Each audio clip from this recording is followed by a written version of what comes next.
Alan Knott onto the programme, because Alan, of course, was one of the great wicket keepers of English Test history. And, well, it's just great to be talking to you, Alan.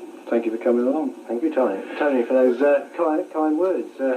Very nice of you. Well, yeah. Nice to be in Spain, out in the sunshine. Oh, it's Got to keep the sunglasses on. Yeah, well, that's what it's all about. Some cricketers wear them today. Yeah, that's it. They wear these funny, you know, they wear all these coloured stuff, and it's all a new image now for when you were playing, isn't it? Yeah, I used to watch before I went into bat. I used to keep my sunglasses on. I used to get a terrible stick. They used to say, "Oh, when you go out there, it's going to seem terribly bright." But I'm a great fan of sunglasses, and I don't mind them in the game at all. But no, I mean, they wear these sort of fancy things now, don't they? And all this coloured stuff and all the names on all the... I think money comes into that. Of course it does. I think they get paid quite a bit for the glasses, but it is a fashionable world. I'm a big fan of coloured clothing. Not necessarily for the coloured clothing. Well, I think it sells to youngsters watching. I think they love that. But I've seen cricket played with a white cricket ball. And I reckon as a spectator, if you're watching side on, the white ball you see so easily. Yeah, that's interesting point. Very interesting. Be interesting to play tennis with a red ball. Yeah. Yeah, they're changing the balls in tennis because of the fast serving now. But no, it's interesting we say that colours because yeah, colour now. Well, sport is changing. It's all changing as we get older, and But when I watched this morning in Australia, there in these one-day games, because they don't use that in one-day in Test cricket.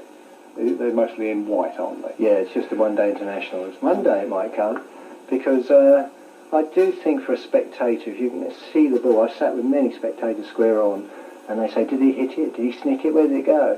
Whereas a white ball they would see. So one day that might just come in, and it'd be interesting about the lights. See cricket play with the lights abroad, it is a fantastic sensation. Those people who are soccer fans watching this might know that when they go to a floodlit football match, the atmosphere is tremendous, I always think. And the same thing at cricket, so it could come. It'd be great for, say, people in London working in an office up to 4:30, 5 o'clock, and they think, well, I've finished now, I'll go and watch 2 or 3 hours cricket. Yeah, brilliant, yeah. Now, talk about cricket, because you as I said, we were looking at the book this morning. Mickey Stewart had you down as in his team as one of the 11 great all-time players. How did you sort of drift into wicket keeping? I mean, did it just come naturally, or did you want to do it? No, my father loved keeping wicket. He kept in club cricket and also kept goal at football. So it was, I think, from when I was 4 years old, every weekend I used to go and see him play. And I loved seeing him play. He was a very fine keeper at club level, probably higher. If he hears me say at club level, he'll shoot me, but because I'm sure he'd have loved to play county cricket, but the war came along, and that's happened to a lot of people, so chances didn't come. But just to practice with him, you get the bug a bit. I also bowled quite a bit. I turned pro to do everything, really. You've been all-rounder, really? Yeah, so I had to bowl. You're a great batsman as well, weren't you? Well, it's nice of you to say great. Well, you're a middle that's it. No, I love batting, and when I was young I used to open the batting, and obviously if you're going to keep wicket and bowl as well, they're not over keen on you opening batting, so I finished up in the end batting lower down the order. But yes, I loved all 3 departments really. I bowled off spinners quite a bit when I started as a pro. When I say quite a bit, I did start and bowl them just a bit, and then it wasn't long before I was asked to keep wicket. So Les Ames was our manager at Kent, and of course a great manager, one of the great batsman keepers of all time, or the greatest must have been. And I joined the staff to bat, bowl and keep wicket, and I went to advice for him and said, what do you think then? He said, I think you should stick to your bowling. You have one of the great keepers there telling you that. But he told me that really because he thought that was my best chance of getting in the first side. Right.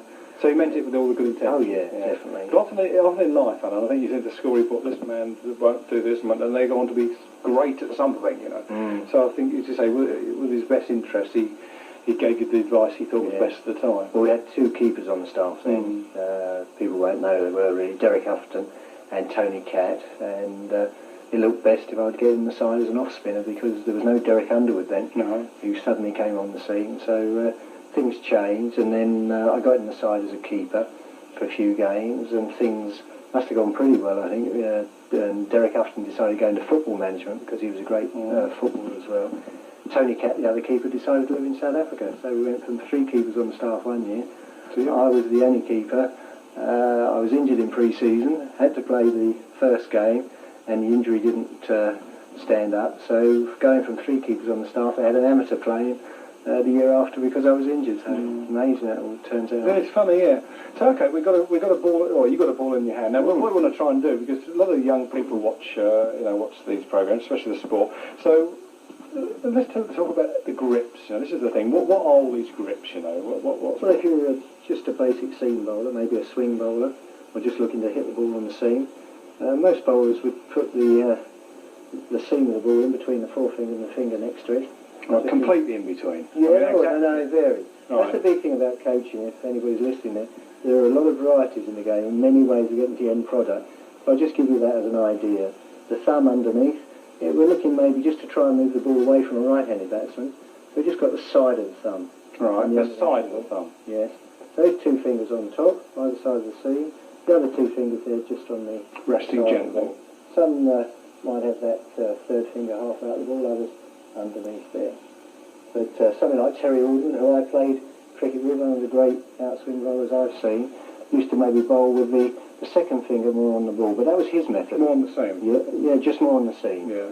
But other outswingers might just cross the ball slightly, just tilt it towards 1st or 2nd slip, hoping that the seam would just take the ball away from the right-handed batsman as it's in mid-air. In-swing bowlers might just canter the seam towards fine leg. And when you look under, quite often the ball of the thumb then comes onto the seam rather than the side of it. Yeah. So there they are in that position. You're looking just to get the seam to go down the wicket so that the air hits the front of the seam, just drags the ball away. That's how, okay, that's it. So it's all, yes, it's the... Shine can help, but it's changed a little bit in the game. Yeah, what does it... No, they all go like this, You've got a rough, slightly duller side this side, and the shine on the other side there. You're hoping that the air will drag the rough side just a bit more so that it swings in that direction. But the game has changed quite a bit. They use what they call reverse swing, and scientists can't explain it. But later in the day, if one side gets really, really rough and you keep it dry, and this side's got a bit of shine on it, and they wet it, say with sweat and saliva, makes it heavier. Yeah. So then they call it what they call reverse swing. So then you get your wetter side and your more shiny side, the ball swings that way. But scientists can't explain why that happens. So, but it does work. It usually happens after about, I suppose, when the Pakistanis bowl about 40 overs, 30 to 40 overs, they can get the ball to really swing in that fashion. In their country, the outfields are very, very rough, so it will get one side of the ball very rough quickly. But they're desperate to keep the rough side very, very dry. Once that gets wet, with sweat or whatever, when in a puddle, they don't like that until they go berserk. So when it goes to a fielder and they're shining the ball, they must never put their hands actually on the dry side. So now what determines, I mean, if a ball is damaged, then the umpires ask for a new ball, do they? I mean, when does the new ball, I mean, what are the rules for getting the new ball on? There are certain rules, aren't there? Yeah, it is if the ball loses its shape mainly. Quite often, mainly when the ball is, say, with soft leather, and the leather expands and then the ball just loses its shape. Sometimes the seam might get torn and a little bit of seam hangs out. Quite often that can be cut. But in between the seam there's a join, and sometimes that will come a little bit apart. Quarter seam going across there on a good ball. There's one there. Yeah, that's it. Yeah, you can spot it, you see. Not many people know that. So you've got a seam going that way. Sometimes that can be dragged apart, and you actually see the stitching, so an umpire might not like that either. So today in 1994, how much does a cricket ball cost, a good quality cricket ball? I'm well out of touch, I'd be guessing. I would say in between 50 and 70 pounds. For one ball? Yeah. Incredible. I'd have said 10 or 15 pounds. No, not for test level. Oh, no, these are the very best. Well, you could go in the shop and buy a ball you wanted to use at club or schools level maybe for that price. Yeah, that's right, 70 pounds. Because obviously, years to come, it might be, quite a bit more away. So that's the ball then. That's interesting for the people who want to know about cricket. This is a man. He's one of the top coaches, the Teston County Cricket Board coach. That's it? Yeah, yes. That's not bad, is it? Okay, so now, Alan, we're going to move on to the bat. We talked about the ball. Okay, I think, well, what would I know? I think they're made of willow. Yes. Is that still the case? Willow, yeah. It's a great wood, actually, willow, because it seems to last well, but it's quite a soft piece of wood. A lot of people would judge it by sort of putting their thumbnail into the wood. If you can actually make marks, you can with this one, because in fact this one was covered in polyarmoured, but quite a bit of it is worn, so I can get my nail in there, and you can see it's still quite soft. Yeah. Top player will like it very, very soft. The top player would like it soft? Soft, yeah, because it will go well. Now you've got to spring off it, when the ball springs off it. It tends to go very well, but it will break easily. So that's your problem as a club player or a schools player. You might think, oh well, I'll sacrifice the way it goes a little bit, go for a bit more hardness in the wood, and it will last better, because a soft piece of wood, if it gets hit on the edge, can quite easily buckle back. It might break off. Club player won't like that. Professional gets his bat free of charge, won't worry too much. Right. But so he likes a good bat, because I know I used one for 4 years when I played top cricket, and I loved to have the same bat because I was confident in it. You do need a bat to go well. A lot of people look at the middle, but if I was a top player, I'd always look to see how well the bat went here. If you're playing fast bowling, you play a lot of deliveries just under the splice, and you need as much power as you can when you play against these people on the back foot. Why? Because often you lift up, when the ball comes, it sort of bounces, and so you take a lot of the balls here then, round this side. If you were playing defensively to a fast bowler, I was using the grip I used to use, I'd be able to get the ball up to chin height, because a lot they bowl up that high, and if I could actually get the ball to go quite well off that, towards the boundary, it would make a big difference. But if that's very dead, the ball will go nowhere. So that's pretty important. If you're a top player looking to play top cricket, I'd always judge a bat by knocking the bat up, letting the ball land just on the 500 there. Nice bat, that isn't it? Slazenger V500. So just throw the ball up so it bounces on that, and you get to see how well it goes off. Not always judge it on the middle of the bat. So for a boy or girl, well, mostly boys play cricket. Let's say a boy of say 12-year-old. Then what bat would he probably the best to start with? Well, it all goes on size of the boy. You know, a 12-year-old might be taller than me. But most people are looking to get the handle of the bat just coming into the left groin there when they take their stance. I'm slightly different. I used to love using what they call a super short handle. A lot of people look to use long handle and an ordinary short handle, maybe just about there. But I loved, the shorter I felt the handle was, the better I thought it was to get the ball up for these high deliveries. I didn't want any handle up here. I wanted my bottom hand as close to that top of the bat blade as I possibly could, because I felt the higher I got that for facing, say, these West Indies quick bowlers, the better it was. I didn't want my hand this far down the handle with the ball hitting here when it could be hitting on that part of the bat for safety. I felt I was a better player getting the bat behind it rather than the handle. What was the most you ever scored? In Test cricket, I think 135. Don't take me for gospel, but I think it was against the Australia at Trimbridge. 135? Yeah. Not bad for a wicket keeper. Right, okay. So that's the bat. Then sort of rubber grip, is it? Yes. A lot of people, as you can see here, I'm afraid the grips are getting a little bit old, but as you can see, there's several grips under there. Right. A lot of people like a lot of protection, because imagine if you play the game a lot, when the ball's hitting the bat, there's a lot of jar going into this area of your hand. A lot of people wear a sponge protector under their batting gloves, so that when the handle keeps banging in there, it gives protection. But also extra grips can do that. People prefer thicker handles. Some people will put the one grip on, it's a thin handle. Other people might put 2, 3 or 4 grips on to give a thicker hold. Strange enough, I'm a short lad, but I've got quite big hands, so I like a pretty thick handle. And of course you've got your gloves on top of that.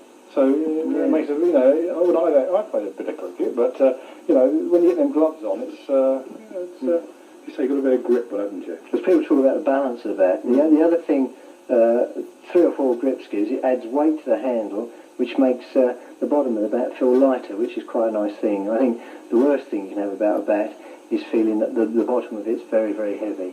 A lot of people don't like that imbalance. I used to judge a bat for weight by just practicing the cut shot. If I felt that when I was cuttling the ball it wasn't too heavy at the bottom, I quite liked it.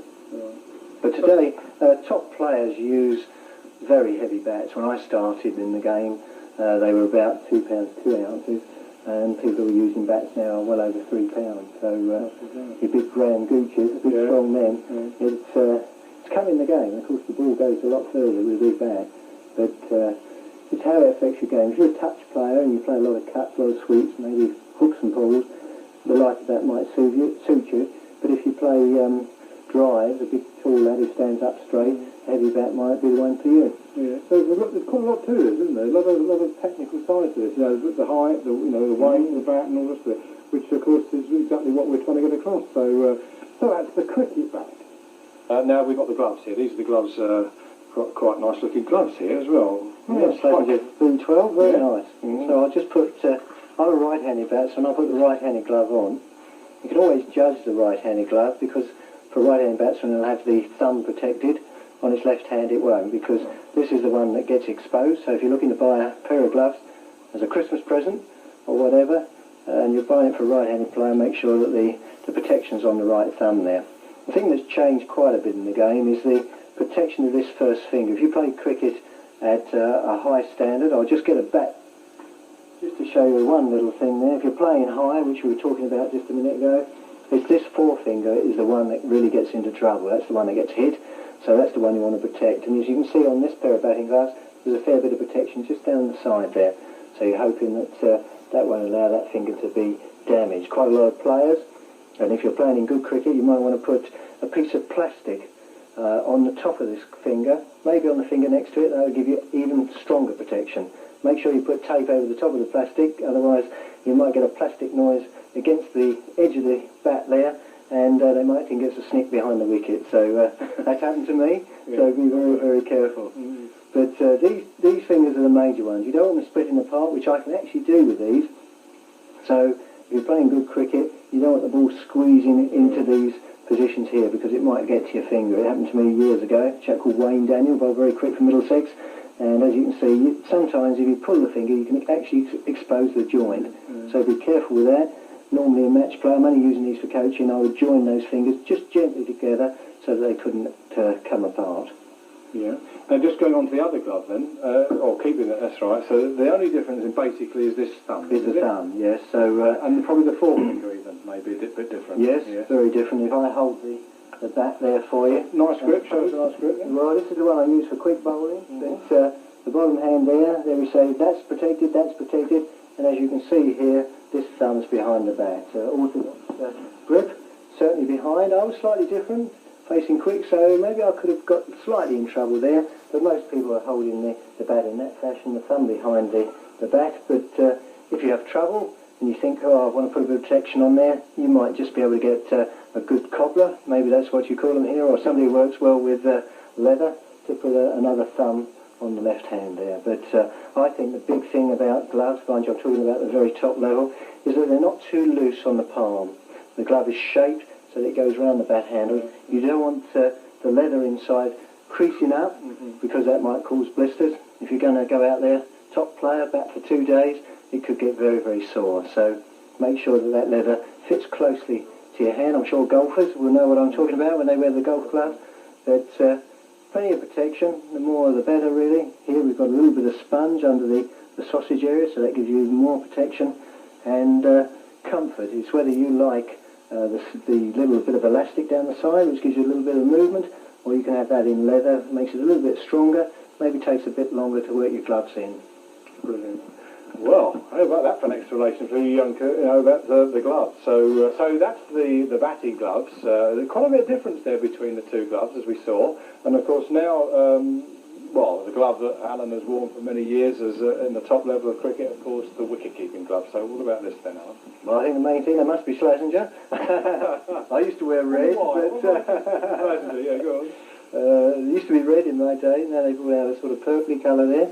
But looking at the glove, you're looking really to form two cups when you're keeping. When you're catching two-handed, you want the ball... Should we get a ball? Let's get a ball. Let's get a cricket ball. Yeah, let's get a cricket ball. We're looking for the cricket ball to come and land at the base of our little finger there. So we're looking for a cup to be formed in this fashion. These are brand new, but when we're cupping the glove, we want it to go into that position. So I've only got the one glove. Give me the ball. I'll hold the ball. Let me hold the ball, because we need it again. Go on.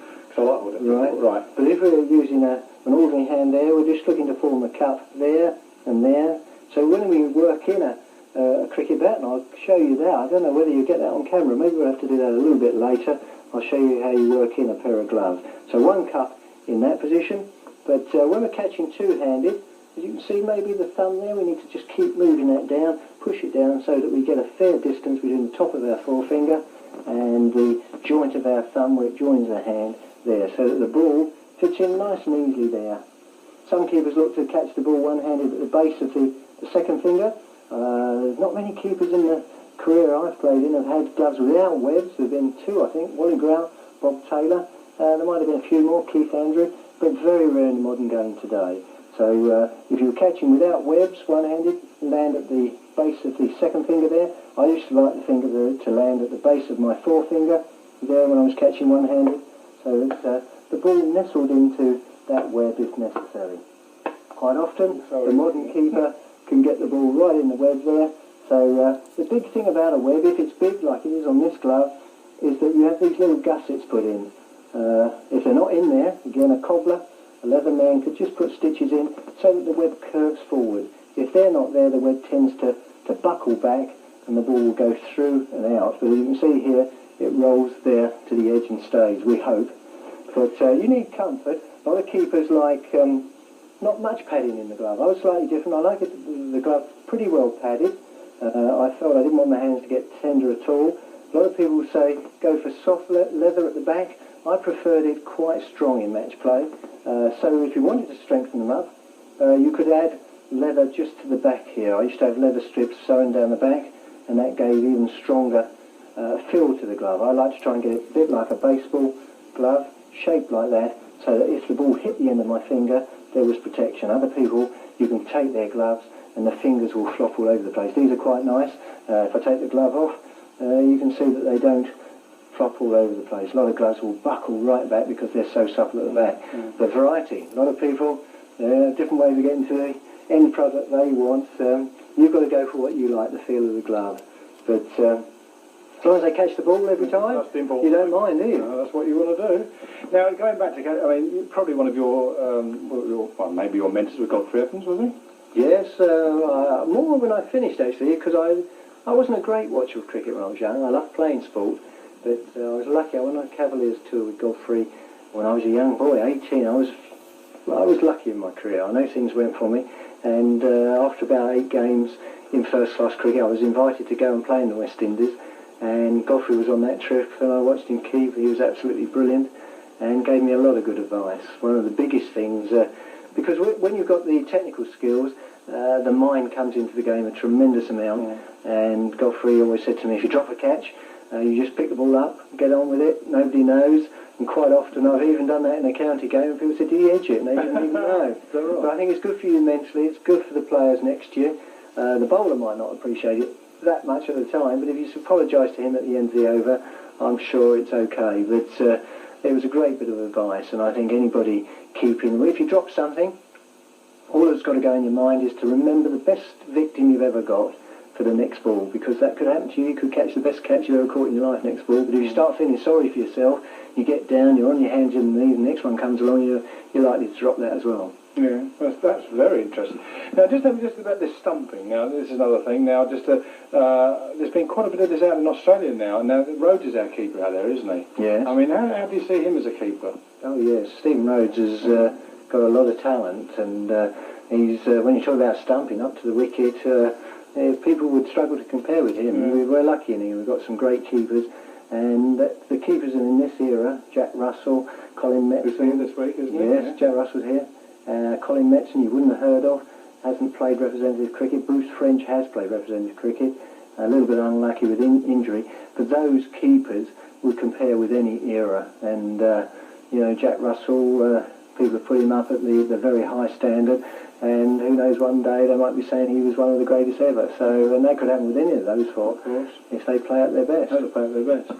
Well, we've had hey, listen, this has been brilliant, Nota, and I'm sure anybody who's watching this will just know so much more about wicket keeping and batting and everything else. So, Alan, I know you're very busy, you've got to do more location. So, thanks ever so much for coming on to 340, and all the best to you, with everything you do in the future. Thank you, Tony. Hope you enjoyed it. Yeah, we have.